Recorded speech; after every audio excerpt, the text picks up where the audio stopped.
part, we talk about utility maximization.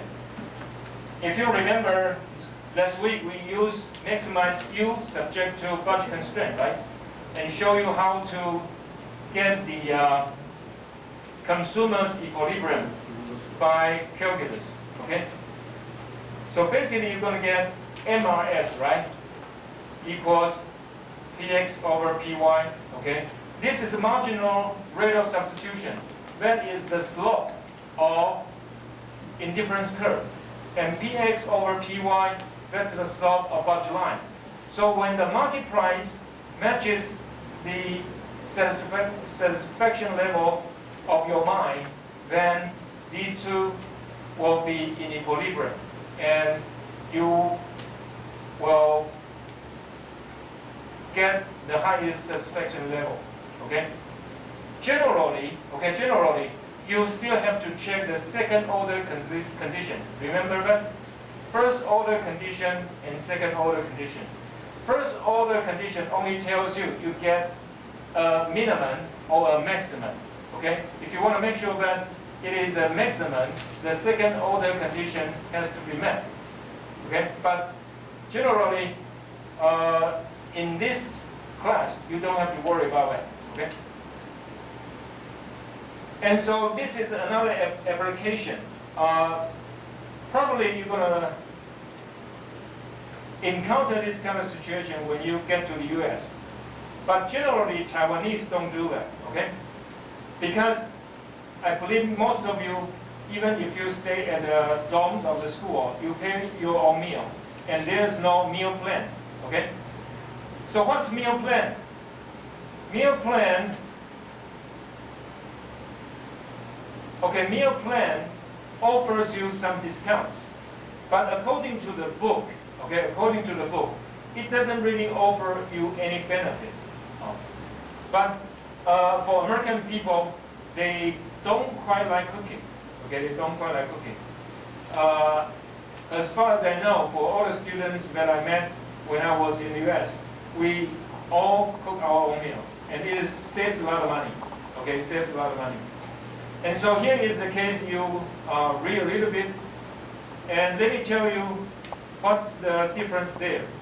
If you sign up of a meal plan, of course you have to have a layout. Okay, so in this case, you only have $500 left because you have to sign up for a meal. And generally, because of that, I believe probably all of you will do that, right? If you pay for something, you try to get as much as you can back from the plan, right? And so the consumption point is different. Okay, so because you choose the plan, of course you consume more at the school restaurant. But if you don't have the if you don't sign up for the plan, generally you can choose the restaurants other than the school. Okay, generally it could be good, it could be bad. Okay, it really depends. And usually why people sign up for school's meal plan? It is because after your meal, right, you are done with your meal, you are full with your stomach, you can still bring a little cup with you and get some meat, get some potatoes, get some dish, bring back your room to eat. So that's give you some extra benefits. Okay, let's move on. This is called corner solution. Corner solution, it is when, okay, the price, the slope of the budget line and the slope of the indifference curve does not match, okay? So this is one of the case, okay?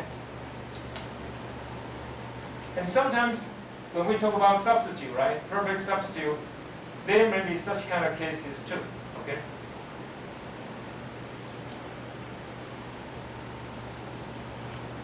The next thing we're going to talk about is price consumption path.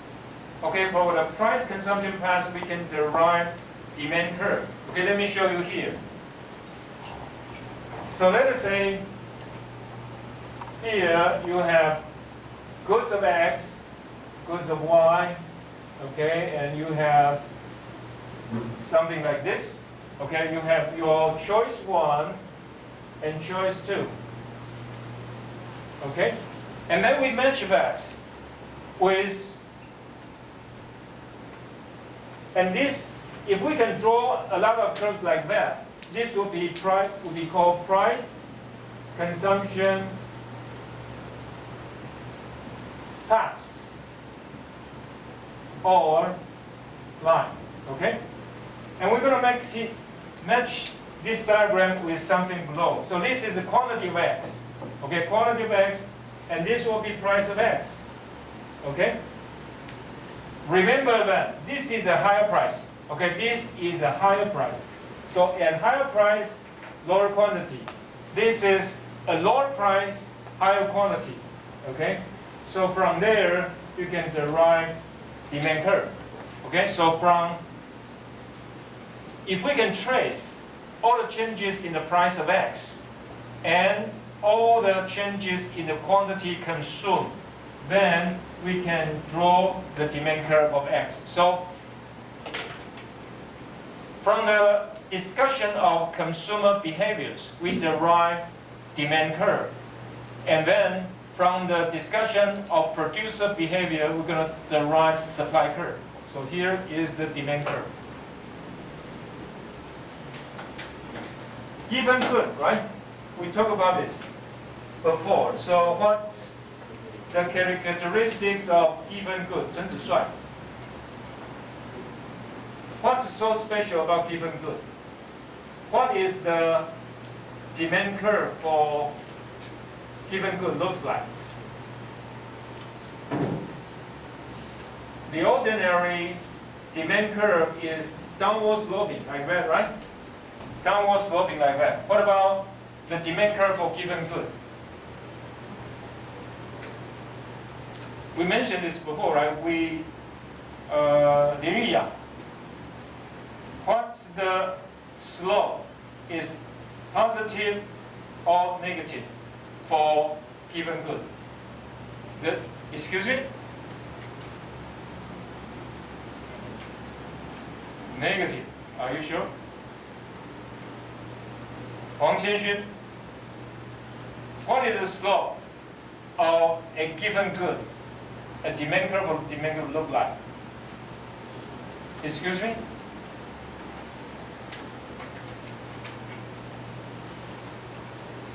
Zheng Yihan. Sorry, Zheng Yihan, raise your hand. Okay, so what is the slope of a demand curve for given good look like? Remember? We talked about this last week, right? Qiao Guanping. How does it look like? It's a positive slope, right? Because we use several examples. The first example is cancer drugs, right? When price goes up, what happens? You have to survive, so you pay more for it, right? Okay? So the example another example we have is Irish famine. Famine means short of food, right? If they don't have money to buy meat, okay, so they have to consume more of the basics, like potatoes or noodles, something like that, right?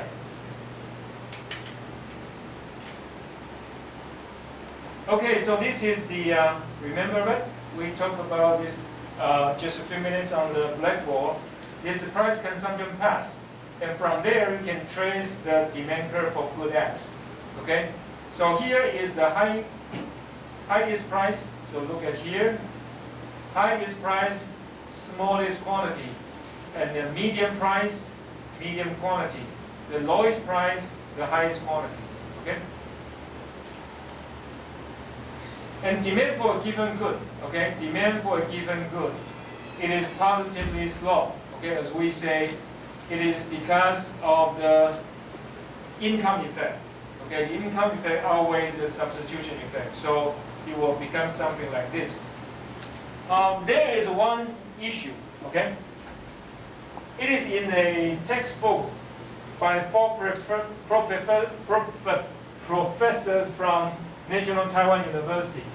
They talk about a different kind of demand curve. So let us say this is X, this is price X, okay? And the demand curve looks like this. So the elasticity is 0, okay? The elasticity is 0.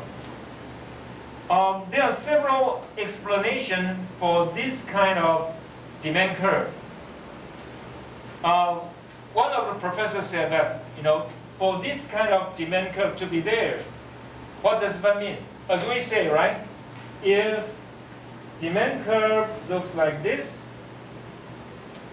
it means marginal utility is going down, right? As you consume more, the marginal utility goes down, okay? But what about this? It never goes down. It is always there, and it's very high, because it's vertical, right? So the marginal utility is always very high. So what happened?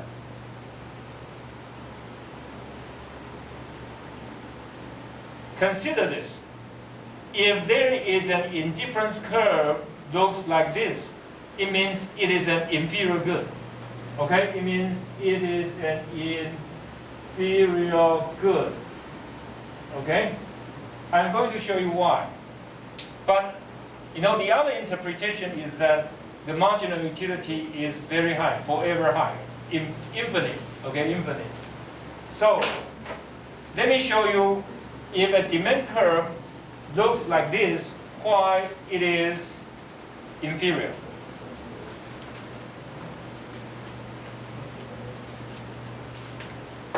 Okay, so let us say we have something like this here, X, Y,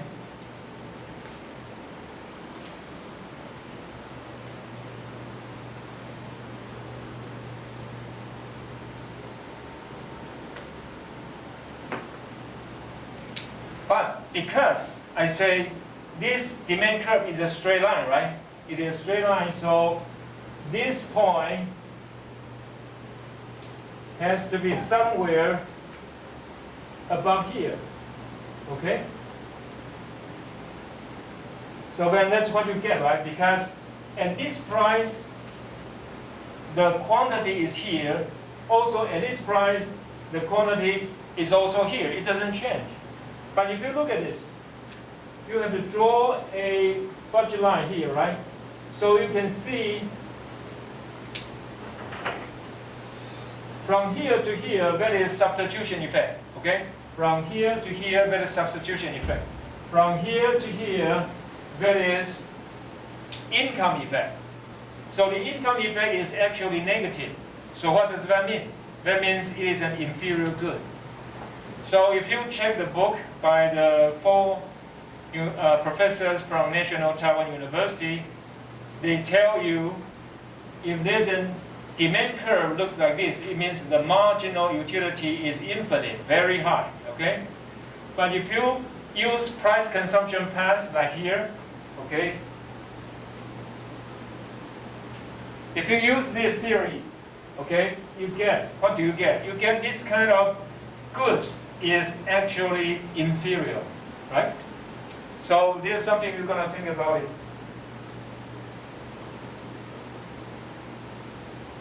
Okay, cross price effect, it means, one price can affect the consumption level of the other good. So you can work on your own and figure out what's going on there. Sometimes it can amplify effect, means it will enlarge the effect of the price changes. This is called income consumption path. Okay, income consumption path. Usually, when your income goes up, okay, when your income goes up, sometimes your preference will change. So there will be two goods. One is called normal, the other is called inferior. Okay? So this kind is called neutral, right? And this kind is called inferior. And this kind is called normal. Okay? Okay, let's turn to homework. Okay? Look at page 44. Okay, look at page 44.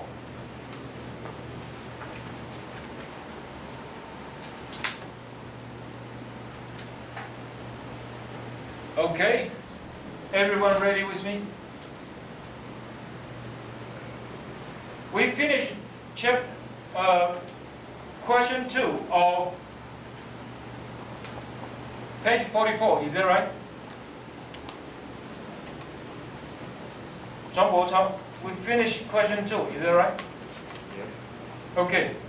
So there will be such kind of questions in the midterm. Okay, we give you a supply function and also a demand function. So question 8, solve for equilibrium price and quantity. Okay, this should be easy. And the second one, calculate the point elasticity at the equilibrium price. This one is a little bit more difficult because you need to have calculus. How many of you have not learned calculus? Anyone? So all of you have learned calculus? You have taken calculus?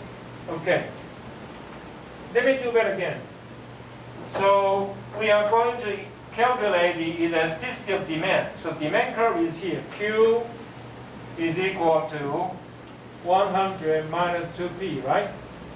And so elasticity is equal to dQ dP P over Q, right? Okay? So here, what you get? dP dQ is equal to -2. Okay? You get it? Okay, so then it's -2. And the price we calculated is 28. I'm sorry, the quantity we get is 28, and the price is 36. Okay, so what you get? Well, anyway.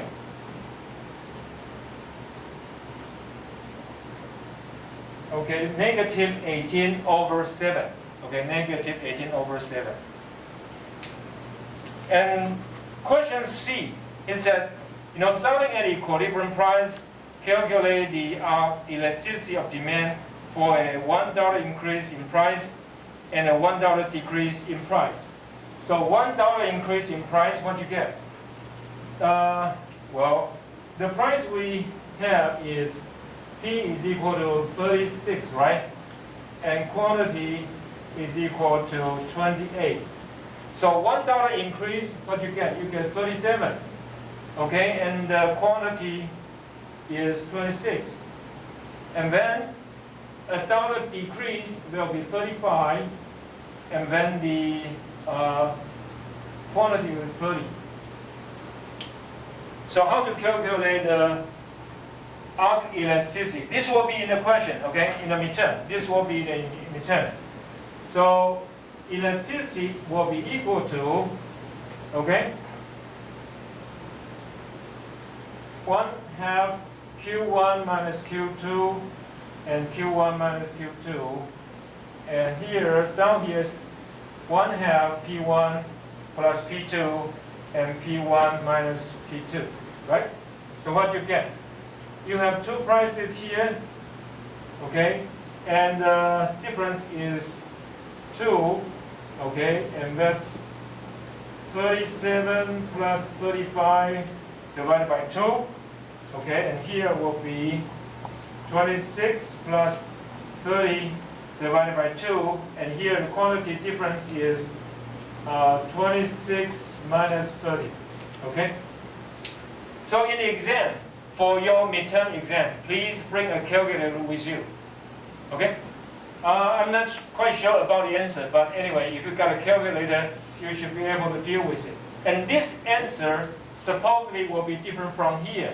Okay, the reason is quite simple. This is point elasticity. You only measure at 1 point. And here is arc elasticity. You calculate at 2 points.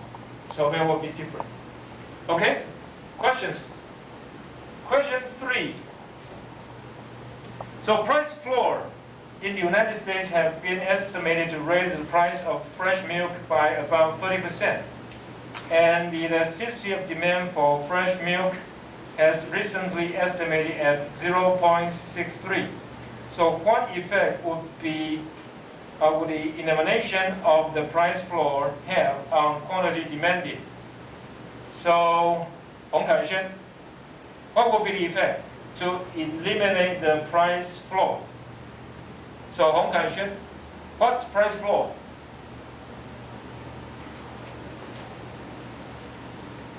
What's price floor? 洪道成 what is price floor?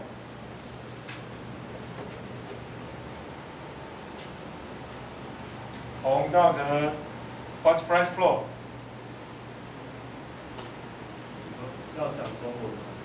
Yes, go ahead. Taiwanese is okay. Well, Taiwanese also works. Excuse me? Louder. I don't think I have mentioned that. It should be something different, right? Chiu Guanmin, what's that? Price floor.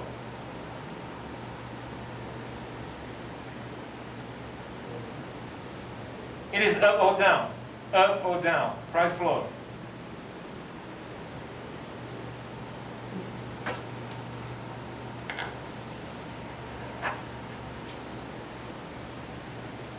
Ubeni, what's price floor?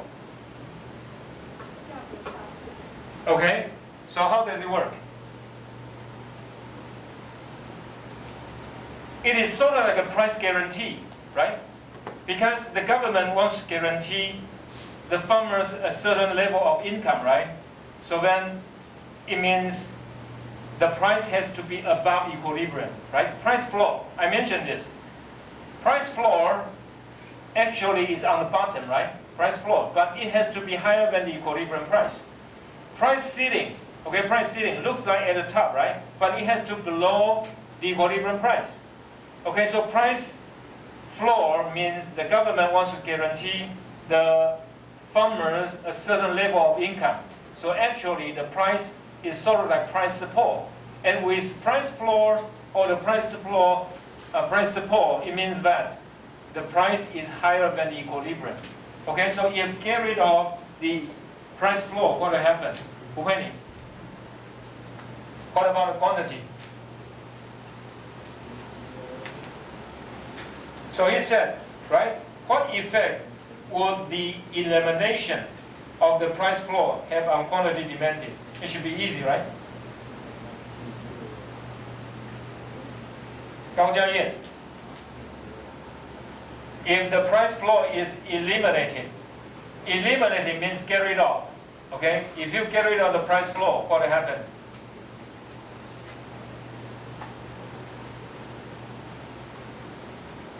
Wang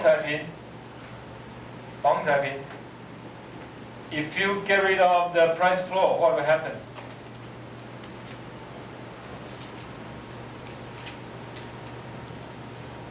No idea. Wang Xiuhui. If you, excuse me, go ahead.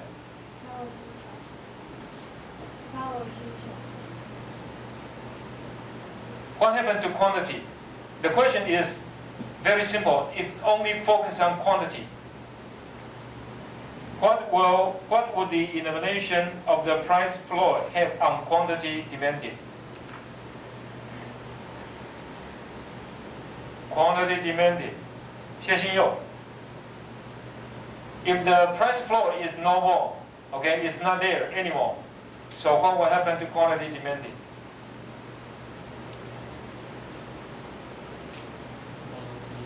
Excuse me?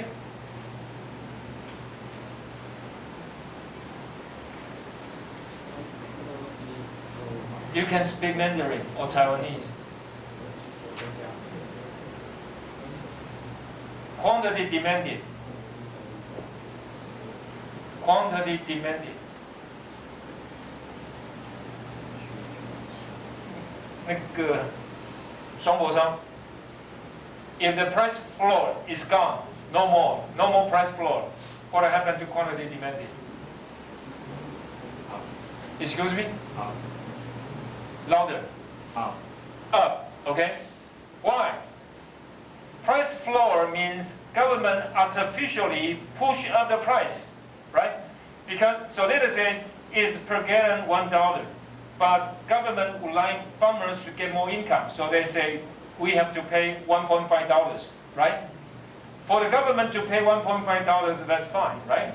But for consumers, okay, $1.5 means much higher than the equilibrium price. So when the $1.5 price floor is gone, right?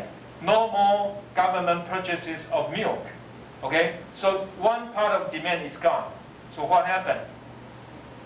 The price will drop down. If the price drop down, the quantity demanded will go up. Okay, so Zhong Bo Zhao is right. Okay, the quantity demanded will go up. Also, the second part, what effect would it have on the total revenue of milk sellers? 林玉祥. What about the total revenue of the farmers? Excuse me? Goes what? 减少. Goes down, right? Why? Because milk is inelastic, right? Inelastic. So price goes down, quantity will go up, right? Price goes down, quantity will go up. But because it is inelastic, so price goes down much more than the quantity goes up, right? So that's why we call it is inelastic. So the revenue will go down. Okay, good. Let's check chapter 3.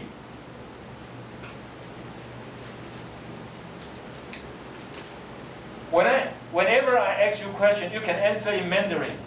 Taiwanese is accepted too. Cantonese is fine. I can guess that. Okay? Hakka also okay, right? What's Hakka? 谢金佑. Right. I know a little bit. Okay, question 1.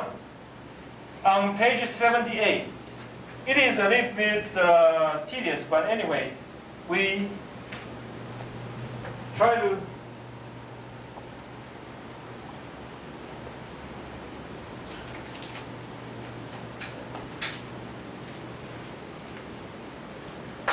okay, we have several points, A, B, C, D, E, okay? So we have, here we have X, here Y, and we have, okay, 15.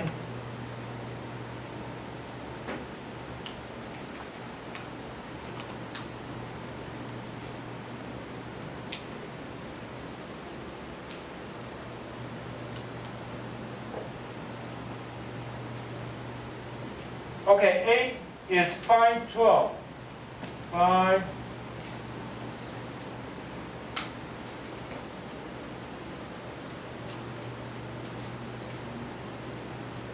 A here, and we have B 15A.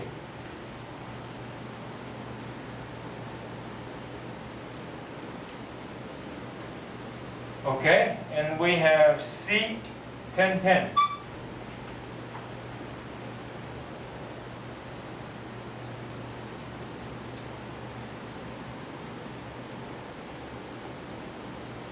And then we have, so 5, 12, B 15, 8, C 10, 10, and D 13, 12. 12.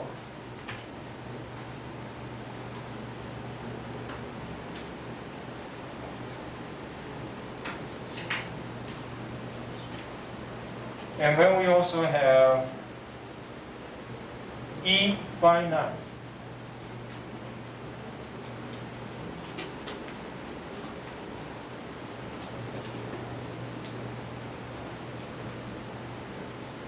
Okay, and we know that the utility level of A is equal to B.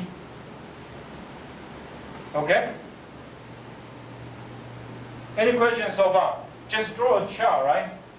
And then try to figure out what is going on here. So it says that question 8. So when comparing bundle A and E, which one does the consumer prefer? Su Weilun. Question 8. A and E.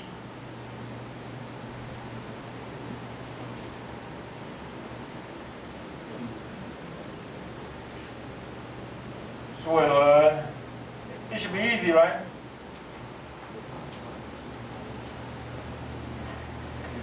张国昌, which one? A and E, which one is preferred? A is preferred, right? Because A is here, E is here, right?